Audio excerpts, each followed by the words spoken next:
नमस्कार विद्यार्थी मित्रो. नमस्कार.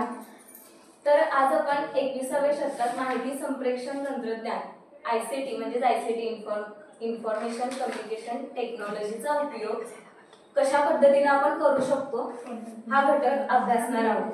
यासाठी मी 3 ग्रुप करणार आहे आणि त्या 3 ग्रुपमध्ये जे काही आता माहिती संप्रेषण तंत्रज्ञानाचा उपयोग आपण कसा करू शकतो, PPT फॉर्म करणं असू दे किंवा त्याचे व्हिडिओ क्रिएट करणं असू दे, ह्या सगळ्या गोष्टींचा आपण आज अभ्यास करणार आहोत. तर मी तुम्हाला एक विषय देते आणि 3 गटांमध्ये 3 वेगवेगळे विषय देते. त्या विषया रिलेटेड तुम्ही गुगल वरून माहिती आणि त्याच्या रिलेटेड काही पिक्चर्स जे आहेत, फोटोग्राफ्स आहेत ते डाउनलोड करायचे आहेत आणि त्याच्यापासून एक छान PPT किंवा व्हिडिओ तयार करायचा आहे. ठीक आहे. तर तुम्हाला दोघींना विषय आहे खेळाडू. तर तुम्हाला दोघींना विषय आहे खेळाडू. खेळाडूंच्या विषयी तुम्ही माहिती जे आहे ते गुगलवरून सर्च करायचे, मिळवायचे, त्याचबरोबर त्यांच्या रिलेटेड फोटोज वगैरे मिळवायचे आणि त्याचा ॲपच्या मदतीने व्हिडिओ तयार करायचे. ठीक आहे. तुम्हाला दोघींना आहे महाराष्ट्रातले थोर संत.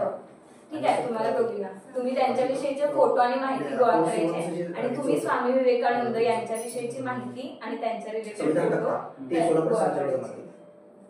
तर बघा, हे फोटो आणि माहिती मिळवल्यानंतर आपल्या मोबाईलमध्ये वेगवेगळे व्हिडिओ तयार करण्याचे ऍप्स असतात. तर त्या ऍपचा उपयोग करून तुम्ही तुमच्या मोबाईलमध्ये सुद्धा असे व्हिडिओ तयार करते. त्यासाठी मी तुम्हाला एक दाखवते. एक व्हिडिओ ऍप ओपन करते मी.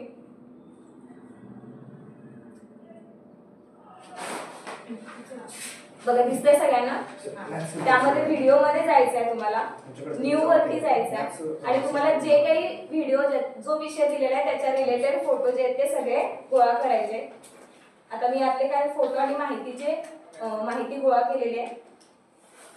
डन या बटनावरती क्लिक केलेला आहे आणि त्याच्यानंतर व्हिडिओ प्ले करते.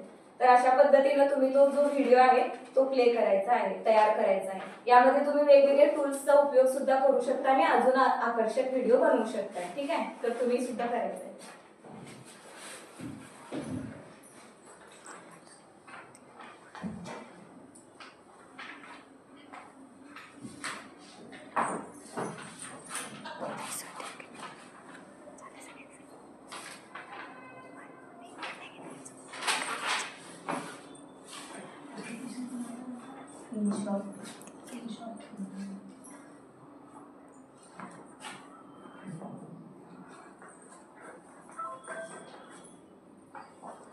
झालं.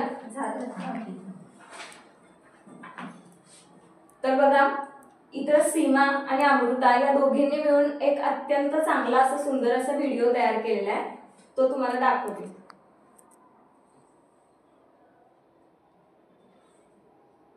यामध्ये त्यांनी वेगवेगळे टूल्स सुद्धा वापरलेले आहेत जेणेकरून ती PPT अधिक सुंदर व्हावी.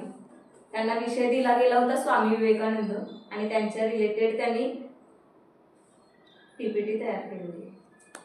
छान. थँक्यू.